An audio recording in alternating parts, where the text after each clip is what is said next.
આપણા હિન્દુ ધર્મગ્રંથો વાલ્મીકી રામાયણ, મહાભારત આદિમાં ઘણા એવા પાત્રોનું વર્ણન છે જેમનો જન્મ માતાના ગર્ભ અને પિતાના વીર્ય વિના થયો હતો। અહીં આપણે એવા જ કેટલાક પૌરાણિક પાત્રોના જન્મની વાર્તા જોઈશું। આમાંના કેટલાક પાત્રોના જન્મમાં માતાના ગર્ભનું કોઈ યોગદાન નહોતું, તો કેટલાક પાત્રોના જન્મમાં પિતાના વીર્યનું, જ્યારે કેટલાકમાં બંનેનું નહોતું। હસ્તિનાપુરના રાજકુમારો અને મહર્ષિ વેદવ્યાસ દ્વારા સંતાનોનો જન્મ। હસ્તિનાપુર નરેશ શાંતનુ અને રાણી સત્યવતીને ચિત્રાંગદ અને વિચિત્રવીર્ય નામના બે પુત્રો થયા। શાંતનુનો સ્વર્ગવાસ ચિત્રાંગદ અને વિચિત્રવીર્યના બાળપણમાં જ થઈ ગયો હતો, તેથી તેમનું પાલન પોષણ ભીષ્મએ કર્યું। ભીષ્મે ચિત્રાંગદ મોટા થતા તેમને રાજગાદી પર બેસાડ્યા, પરંતુ થોડા જ સમયમાં ગંધર્વો સાથે યુદ્ધ કરતા ચિત્રાંગદ માર્યા ગયા। આથી ભીષ્મે તેમના નાના ભાઈ વિચિત્રવીર્યને રાજ્ય સોંપી દીધું। હવે ભીષ્મને વિચિત્રવીર્યના લગ્નની ચિંતા થઈ। તે જ દિવસોમાં કાશી રાજાની 3 કન્યાઓ અંબા, અંબિકા અને અંબાલિકાનો સ્વયંવર થવાનો હતો।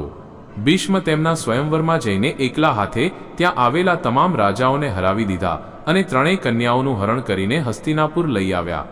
મોટી કન્યા અંબાએ ભીષ્મને જણાવ્યું કે તે પોતાનું તન મન રાજા શાલ્વને અર્પણ કરી ચૂકી છે।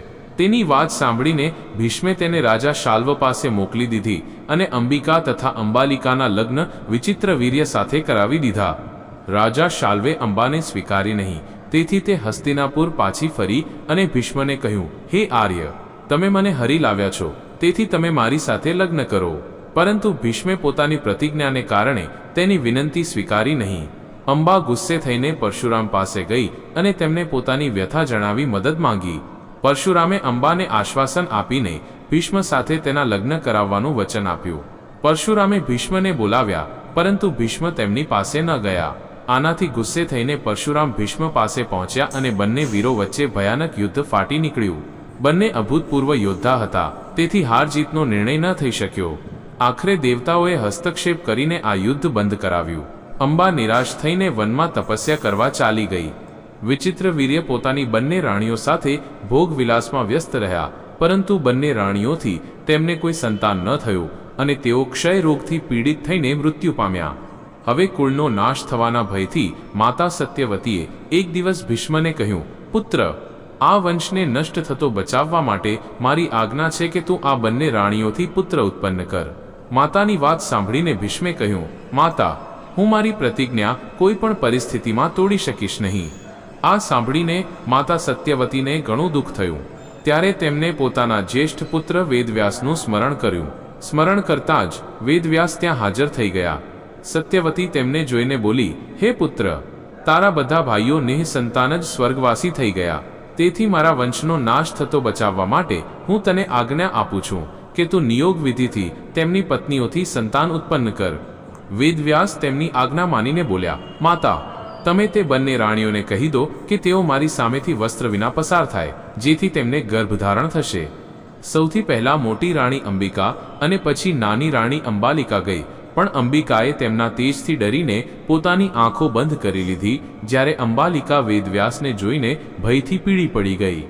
વેદવ્યાસ પાછા ફરીને માતાને બોલ્યા, માતા, અંબિકાનો મોટો તેજસ્વી પુત્ર થશે, પરંતુ આંખો બંધ કરવાના દોષને કારણે તે અંધ હશે, જ્યારે અંબાલિકાના ગર્ભમાંથી પાંડુ રોગથી ગ્રસ્ત પુત્ર જન્મ લેશે।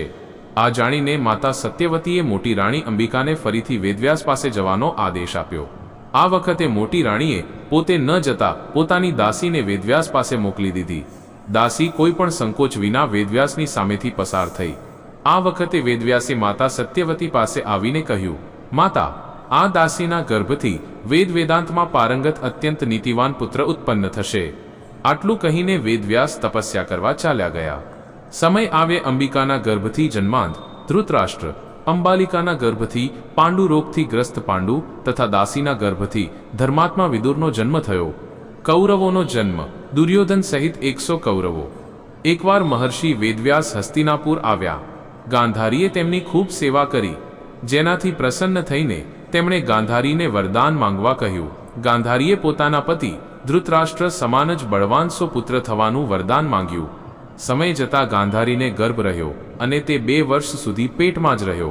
આનાથી ગાંધારી ગભરાઈ ગઈ અને તેણે પોતાનો ગર્ભ પડાવી દીધો। તેના પેટમાંથી લોઢા સમાન એક માંસપિંડ નીકળ્યો। મહર્ષિ વેદવ્યાસે પોતાની યોગ દૃષ્ટિથી આ બધું જોઈ લીધું અને તેઓ તરત ગાંધારી પાસે આવ્યા. ત્યારે ગાંધારીએ તેમને તે માંસપિંડ બતાવ્યો. મહર્ષિ વેદવ્યાસે ગાંધારીને કહ્યું કે તું જલ્દીથી 100 કુંડ બનાવીને તેમને ઘીથી ભરી દે અને સુરક્ષિત સ્થાનમાં તેમની રક્ષાનો પ્રબંધ કરી દે તથા આ માંસપિંડ પર જળ છાંટો. જળ છાંટવાથી તે માંસપિંડના 101 ટુકડા થઈ ગયા. વ્યાસજીએ કહ્યું કે માંસપિંડોના આ 101 ટુકડાઓને ઘીથી ભરેલા કુંડોમાં નાખી દો. હવે આ કુંડોને 2 વર્ષ પછી જ ખોલવા. આટલું કહીને મહર્ષિ વેદવ્યાસ તપસ્યા કરવા હિમાલય પર ચાલ્યા ગયા. સમય આવ્યે તે જ માંસપિંડોમાંથી પહેલા દુર્યોધન અને પછી ગાંધારીના 99 પુત્રો તથા એક કન્યા ઉત્પન્ન થઈ. 5. પાંડવોનો જન્મ. 5 પાંડવોનો જન્મ પણ પિતાના વીર્ય વિના થયો હતો. એકવાર રાજા પાંડુ પોતાની બંને પત્નીઓ કુંતી તથા માદ્રી ની સાથે શિકાર માટે વનમાં ગયા. ત્યાં તેમને એક મૃગનો મૈથુન કરતો જોડો દેખાયો. પાંડુએ તરત જ પોતાના બાણથી તે મૃગને ઘાયલ કરી દીધું.